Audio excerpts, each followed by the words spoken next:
Mission है लखपति दीदी बनाने का। अगर आज देश भर की बहनें सुन रही हैं तो एक ड्रोन दीदी आज पहली बार मेरे साथ बात कर रही है, तो क्या कहना चाहेगी आप? जैसे आज मैं अकेले ड्रोन दीदी हूँ तो ऐसे ही हजारों बहनें आगे आए कि मेरे जैसे ड्रोन दीदी वो भी बने। और मुझे बहुत खुशी होगी कि जब मैं अकेली हूँ, मेरे साथ में और हजारों लोग खड़े होंगे तो बहुत अच्छा लगेगा कि हम अकेले नहीं, बहुत सारे लोग हमारे साथ में ड्रोन दीदी के नाम से पहचानी जाती हैं। चलिए सुनीता जी, मेरी तरफ से आपको बहुत बहुत बधाई। ये नमो ड्रोन दीदी ये देश में कृषि को आधुनिक बनाने का एक बहुत बड़ा माध्यम बन रही है। मेरी बहुत बहुत शुभकामनाएं। Thank you sir. Thank you. साथियों, आज देश में कोई भी क्षेत्र ऐसा नहीं है जिसमें देश की नारी शक्ति पीछे रह गई हो। एक और क्षेत्र जहां महिलाओं ने अपनी नेतृत्व क्षमता का बेहतरीन प्रदर्शन किया है वो है प्राकृतिक खेती, जल संरक्षण और स्वच्छता। केमिकल से हमारी धरती माँ को जो कष्ट हो रहा है, जो पीड़ा हो रही है, जो दर्द हो रहा है, हमारी धरती माँ को बचाने में देश की मातृशक्ति बड़ी भूमिका निभा रही है। देश के कोने कोने में महिलाएं अब प्राकृतिक खेती को विस्तार दे रही है। आज अगर देश में जल जीवन मिशन के तहत इतना काम हो रहा है तो इसके पीछे पानी समितियों की बहुत बड़ी भूमिका है। इस पानी समिति का नेतृत्व महिलाओं के ही पास है। इसके अलावा भी बहनें बेटियां जल संरक्षण के लिए चौतरफा प्रयास कर रही हैं। मेरे साथ फोन लाइन पर ऐसी ही महिला है कल्याणी प्रफुल्ल पाटिल जी। ये महाराष्ट्र की रहने वाली है। आइए कल्याणी प्रफुल्ल पाटिल जी से बात कर उनका अनुभव जानते हैं। कल्याणी जी नमस्ते। नमस्ते सर जी, नमस्ते। कल्याणी जी, पहले तो आप अपने विषय में, अपने परिवार के विषय में, अपने कामकाज विषय में जरा बताइए। सर मैं एमएससी माइक्रोबायोलॉजी हूँ और मेरे घर में मेरे पतिदेव, मेरी सास है और मेरे 2 बच्चे और 3 साल से मैं अपने ग्राम पंचायत में कार्यरत हूँ। और फिर गांव में खेती के काम में लग गई क्योंकि आपके पास बेसिक नॉलेज भी है, आपकी पढ़ाई भी क्षेत्र में हुई है और अब आप खेती में जुड़ गई हैं। तो क्या क्या नए प्रयोग किए हैं आपने? सर हमने जो 10 प्रकार के हमारी वनस्पति है उसको एकत्रित करके उससे हमने ऑर्गेनिक फवारनी बनाया। जैसे कि जो हम पेस्टिसाइड वगैरह स्प्रे करते तो उससे पेस्ट वगैरह जो हमारी मित्र कीट रहती है वो नष्ट हो रहे हैं और हमारी सॉइल का पोल्यूशन होता है। जो सब केमिकल चीजें वो पानी में घुल मिल रही है उसकी वजह से हमारे बॉडी पर भी हानिकारक परिणाम दिख रहे हैं। उस हिसाब से हमने कम से कम पेस्टिसाइड का यूज करके तो एक प्रकार से आप पूरी तरह प्राकृतिक खेती की तरफ जा रही हैं। हाँ, जो अपनी पारंपरिक खेती है सर वैसे हमने की पिछले साल। क्या अनुभव आया प्राकृतिक खेती में? सर जो हमारी महिला है उनको जो खर्च है वो कम लगा और जो प्रोडक्ट है सर तो वो समाधान था कि हमने विदाउट पेस्ट वो किया है। क्योंकि अब कैंसर के प्रमाण जो बढ़ रहे हैं जैसे शहरी भागों में तो है लेकिन गांव में भी हमारे उसका प्रमाण बढ़ रहा है। तो उस हिसाब से अगर आप अपने आगे के परिवार को अपने सुरक्षित करना है तो ये मार्ग अवलंबना जरूरी है। इस हिसाब से वो महिलाएं भी सक्रिय सहभाग इसके अंदर दिखा रही है। अच्छा कल्याणी जी, आपने कुछ जल संरक्षण में भी काम किया है, उसमें क्या किया है आपने? सर रेन वाटर हार्वेस्टिंग जो हमारे शासकीय जितने भी इमारतें हैं जैसे कि प्राथमिक शाला हुई, आंगनवाड़ियाँ हुआ, हमारी ग्राम पंचायत की जो बिल्डिंग है वहाँ के जो पानी है बारिश का वो सब इकट्ठा करके हमने एक जगह पे कलेक्ट किया हुआ है। और जो रिचार्ज शाफ्ट है सर कि बारिश का पानी जो गिरता है वो जमीन के अंदर परकोलेट होना चाहिए। तो उस हिसाब से हमने 20 रिचार्ज शाफ्ट हमारे गाँव के अंदर किए हुए हैं और 50 रिचार्ज शाफ्ट का सैंक्शन हो गया है। अब जल्दी ही उसका भी काम चालू होने वाला है। चलिए कल्याणी जी, आपल्याशी बोलून खूप आनंद झाला. तुम्हाला खूप खूप शुभेच्छा. सर धन्यवाद, सर धन्यवाद. मलाही तुमच्याशी बोलून खूप खूप आनंद झाला. म्हणजे माझ्या आयुष्याचं संपूर्ण सार्थकी लागलं माझं जीवन असं मी समजते. बस सेवा करा. चलिए, आपका नाम ही कल्याणी है तो आपको तो कल्याण करना ही करना है. धन्यवाद जी. नमस्कार. धन्यवाद सर, धन्यवाद. साथियों, चाहे सुनीता जी हो या कल्याणी जी, अलग अलग क्षेत्रों में नारी शक्ति की सफलता बहुत प्रेरक है. मैं एक बार फिर हमारी नारी शक्ति की स्पिरिट की हृदय से सराहना करता हूं. मेरे प्यारे देशवासियों, आज हम सबके जीवन में टेक्नोलॉजी का महत्व बहुत बढ़ गया है. मोबाइल फोन, डिजिटल गैजेट्स हम सबकी जिंदगी का अहम हिस्सा बन गए हैं. लेकिन क्या आप कल्पना कर सकते हैं कि डिजिटल गैजेट्स की मदद से अब वन्य जीवों के साथ तालमेल बिठाने में भी मदद मिल रही है. कुछ दिन बाद 3 मार्च को विश्व वन्य जीव दिवस है। इस दिन को वन्य जीवों के संरक्षण के प्रति जागरूकता फैलाने के उद्देश्य से मनाया जाता है। इस वर्ष वर्ल्ड वाइल्ड लाइफ डे की थीम में डिजिटल इनोवेशन को सर्वोपरि रखा गया है। आपको ये जानकर खुशी होगी कि हमारे देश के अलग अलग हिस्सों में वन्य जीवों के संरक्षण के लिए टेक्नोलॉजी का खूब उपयोग हो रहा है। पिछले कुछ वर्षों में सरकार के प्रयासों से देश में बाघों की संख्या बढ़ी है। महाराष्ट्र के चंद्रपुर के टाइगर रिजर्व में बाघों की संख्या 250 से ज्यादा हो गई है। चंद्रपुर जिले में इंसान और बाघों के संघर्ष को कम करने के लिए आर्टिफिशियल इंटेलिजेंस की मदद ली जा रही है। यहाँ गांव और जंगल की सीमा पर कैमरे लगाए गए हैं।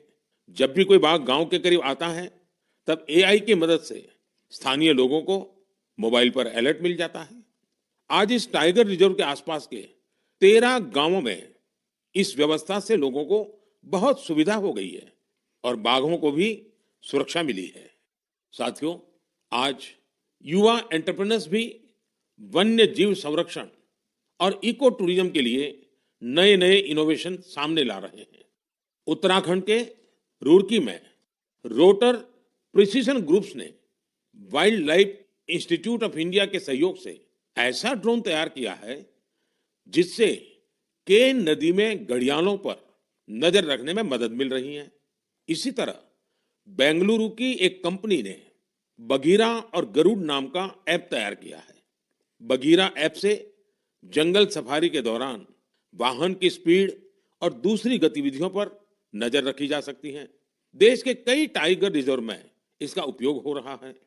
आर्टिफिशियल इंटेलिजेंस और इंटरनेट ऑफ थिंग्स पर आधारित गरुड़ ऐप को किसी सीसीटीवी से कनेक्ट करने पर रियल टाइम अलर्ट मिलने लगता है।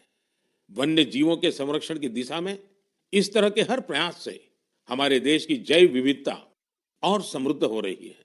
साथियों, भारत में तो प्रकृति के साथ तालमेल हमारी संस्कृति का अभिन्न हिस्सा रहा है। हम हजारों वर्षों से प्रकृति और वन्य जीवों के साथ सह अस्तित्व की भावना से रहते आए हैं। अगर आप कभी महाराष्ट्र के मेलघाट टाइगर रिजर्व जाएंगे तो वहां स्वयं इसे अनुभव कर सकेंगे। इस टाइगर रिजर्व के पास खटकली गांव में रहने वाले आदिवासी परिवारों ने सरकार की मदद से अपने घर को होम स्टे में बदल दिया है। ये उनकी कमाई का बहुत बड़ा साधन बन रहा है।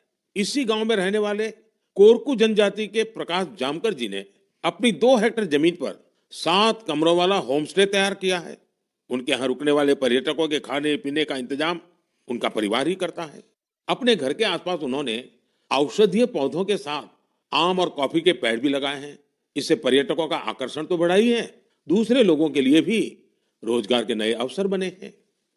मेरे प्यारे देशवासियों, जब पशुपालन की बात करते हैं तो अक्सर गाय भैंस तक ही रुक जाते हैं, लेकिन बकरी भी तो एक अहम पशुधन है जिसकी उतनी चर्चा नहीं होती है। देश के अलग अलग क्षेत्रों में अनेकों लोग बकरी पालन से भी जुड़े हुए हैं। ओडिशा के कालाहंडी में बकरी पालन गांव के लोगों की आजीविका के साथ साथ उनके जीवन स्तर को ऊपर लाने का भी एक बड़ा माध्यम बन रहा है। इस प्रयास के पीछे जयंती महापात्रा जी और उनके पति बीरेन साहू जी का एक बड़ा फैसला है। ये दोनों बेंगलुरु में मैनेजमेंट प्रोफेशनल्स थे, लेकिन इन्होंने ब्रेक लेकर कालाहंडी के सालेभाटा गांव जाने का फैसला लिया। ये लोग कुछ ऐसा करना चाहते थे जिससे यहाँ के ग्रामीणों की समस्याओं का समाधान भी हो, साथ ही वो सशक्त भी बने। सेवा और समर्पण से भरी अपनी इसी सोच के साथ इन्होंने माणिकस्तु एग्रो की स्थापना की और किसानों के साथ काम शुरू किया। जयंती जी और बीरेन जी ने यहाँ एक दिलचस्प माणिकस्तु गॉट बैंक भी खोला है। वे सामुदायिक स्तर पर बकरी पालन को बढ़ावा दे रहे हैं। उनके गोट फार्म में करीब दर्जनों बकरियां हैं। माणिकस्तु गोट बैंक इसने किसानों के लिए एक पूरा सिस्टम तैयार किया है।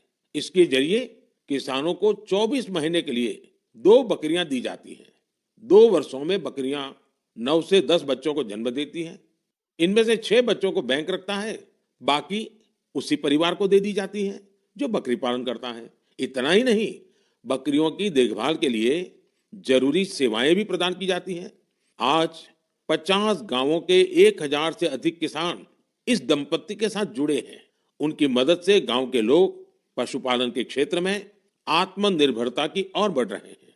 मुझे ये देखकर बहुत अच्छा लगता है कि विभिन्न क्षेत्रों में सफल प्रोफेशनल्स छोटे किसानों को सशक्त और आत्मनिर्भर बनाने के लिए नए नए तरीके अपना रहे हैं। उनका यह प्रयास हर किसी को प्रेरित करने वाला है। मेरे प्यारे देशवासियों, हमारी संस्कृति की सीख है परमार्थ परमो धर्मः, यानी दूसरों की मदद करना ही सबसे बड़ा कर्तव्य है। इसी भावना पर चलते हुए हमारे देश में अनगिनत लोग निस्वार्थ भाव से दूसरों की सेवा करने में अपना जीवन समर्पित कर देते हैं। ऐसे ही एक व्यक्ति है बिहार में भोजपुर के भीम सिंह भवेश जी। अपने क्षेत्र के मुसहर जाति के लोगों के बीच इनके कार्यों की खूब चर्चा है, इसलिए मुझे लगा कि क्यों ना आज इनके बारे में भी आपसे बात की जाए। बिहार में मुसहर एक अत्यंत वंचित समुदाय रहा है, बहुत गरीब समुदाय रहा है। भीम सिंह भवेश जी ने इस समुदाय के बच्चों की शिक्षा पर अपना फोकस किया है ताकि उनका भविष्य उज्जवल हो सके। उन्होंने मुसहर जाति के करीब 8000 बच्चों का स्कूल में दाखिला कराया है। उन्होंने एक बड़ी लाइब्रेरी भी बनवाई है जिससे बच्चों को पढ़ाई लिखाई की बेहतर सुविधा मिल रही है। भीम सिंह जी अपने समुदाय के सदस्यों के जरूरी डॉक्यूमेंट बनवाने में, उनके फॉर्म भरने में भी मदद करते हैं।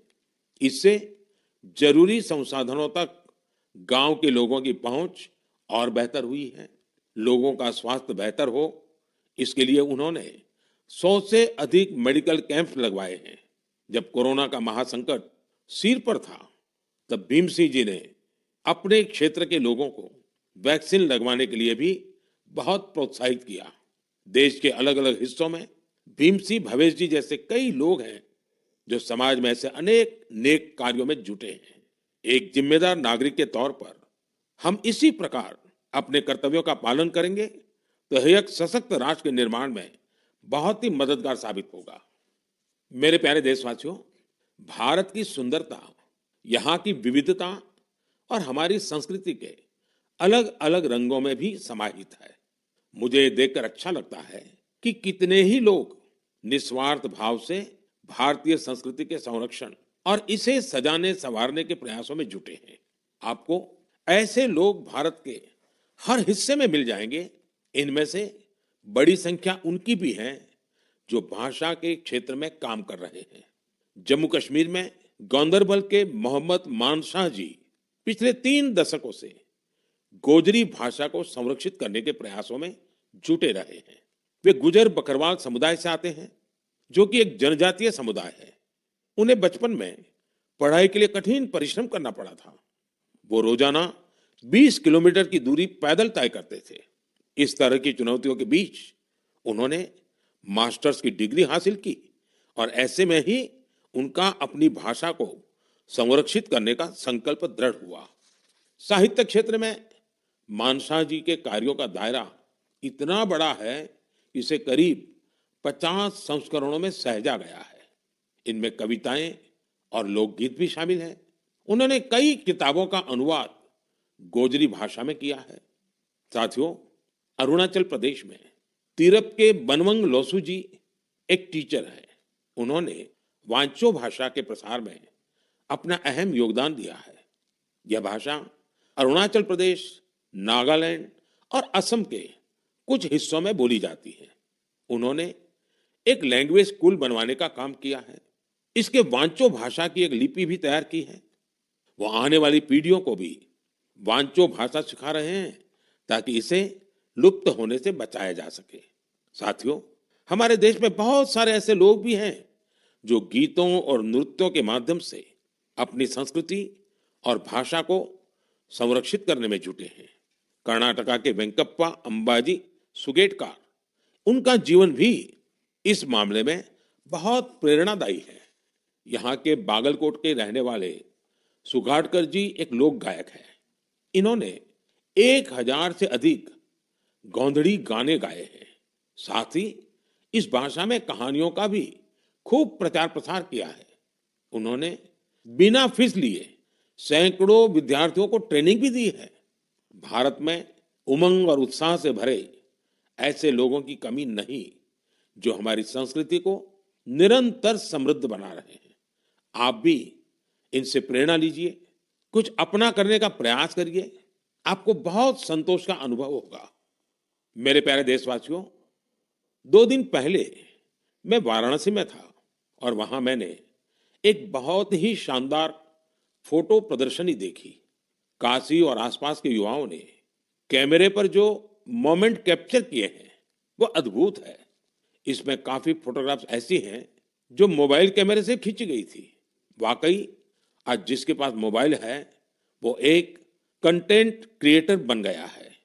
लोगों को अपना हुनर और प्रतिभा दिखाने में सोशल मीडिया ने भी बहुत मदद की है। भारत के हमारे युवा साथी कंटेंट क्रिएशन के क्षेत्र में कमाल कर रहे हैं। चाहे कोई भी सोशल मीडिया प्लेटफॉर्म हो, आपको अलग अलग विषयों पर अलग अलग कंटेंट शेयर करते हमारे युवा साथी मिल ही जाएंगे।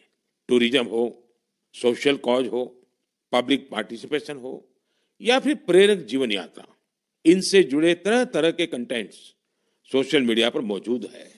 कंटेंट क्रिएट कर रहे देश के युवाओं की आवाज आज बहुत प्रभावी बन चुकी है।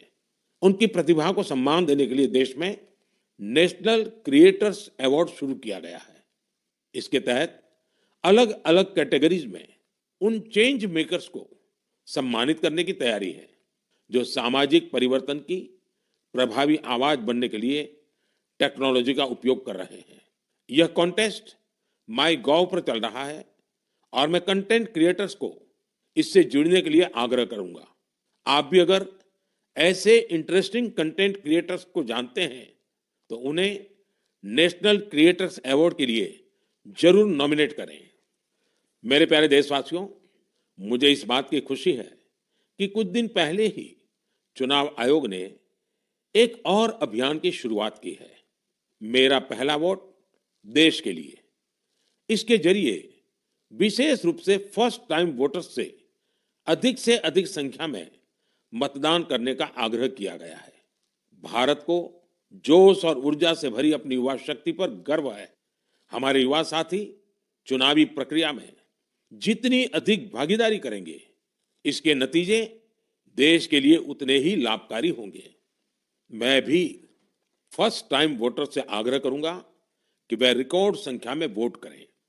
18 का होने के बाद आपको 18वीं लोकसभा के लिए सदस्य चुनने का मौका मिल रहा है। यानी ये 18वीं लोकसभा भी युवा आकांक्षा का प्रतीक होगी। इसलिए आपके वोट का महत्व और बढ़ गया है।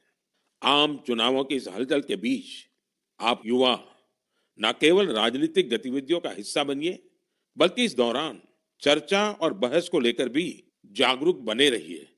और याद रखिएगा, मेरा पहला वोट देश के लिए। मैं देश के इन्फ्लुएंसर्स को भी आग्रह करूंगा, चाहे वो खेल जगत के हो, फिल्म जगत के हो, साहित्य जगत के हो, दूसरे प्रोफेशनल्स हो या हमारे इंस्टाग्राम और यूट्यूब के इन्फ्लुएंसर्स हो, वो भी इस अभियान में बढ़ चढ़कर हिस्सा लें और हमारे फर्स्ट टाइम वोटर्स को मोटिवेट करें। साथियों, मन की बात के इस एपिसोड में मेरे साथ इतना ही। देश में लोकसभा चुनाव का माहौल है और जैसा कि पिछली बार हुआ था, संभावना है कि मार्च के महीने में आचार संहिता भी लग जाएगी। ये मन की बात की बहुत बड़ी सफलता है कि बीते 110 एपिसोड में हमने इसे सरकार की परछाई से भी दूर रखा है। मन की बात में देश की सामूहिक शक्ति की बात होती है, देश की उपलब्धि की बात होती है। ये एक तरह से जनता का, जनता के लिए, जनता द्वारा तैयार होने वाला कार्यक्रम है। लेकिन फिर भी राजनीतिक मर्यादा का पालन करते हुए लोकसभा चुनाव के इन दिनों में अब अगले 3 महीने मन की बात का प्रसारण नहीं होगा। अब जब आपसे मन की बात में संवाद होगा तो वो मन की बात का 111वां एपिसोड होगा। अगली बार मन की बात की शुरुआत 111 के शुभ अंक से हो तो इससे अच्छा भला क्या होगा। लेकिन साथियों, आपको मेरा एक काम करते रहना है। मन की बात भले 3 महीने के लिए रुक रहा है, लेकिन देश की उपलब्धियां थोड़ी रुकेंगी। इसलिए आप मन की बात हैशटैग के साथ समाज की उपलब्धियों को, देश की उपलब्धियों को सोशल मीडिया पर डालते रहें। कुछ समय पहले एक युवा ने मुझे एक अच्छा सुझाव दिया था।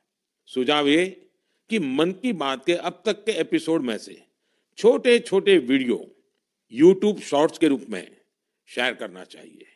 इसलिए मैं मन की बात के श्रोताओं से आग्रह करूंगा कि ऐसे शॉर्ट्स को खूब शेयर करें। साथियों, जब अगली बार आपसे संवाद होगा तो फिर नई ऊर्जा, नई जानकारियों के साथ आपसे मिलूंगा। आप अपना ध्यान रखिए। बहुत बहुत धन्यवाद। नमस्कार।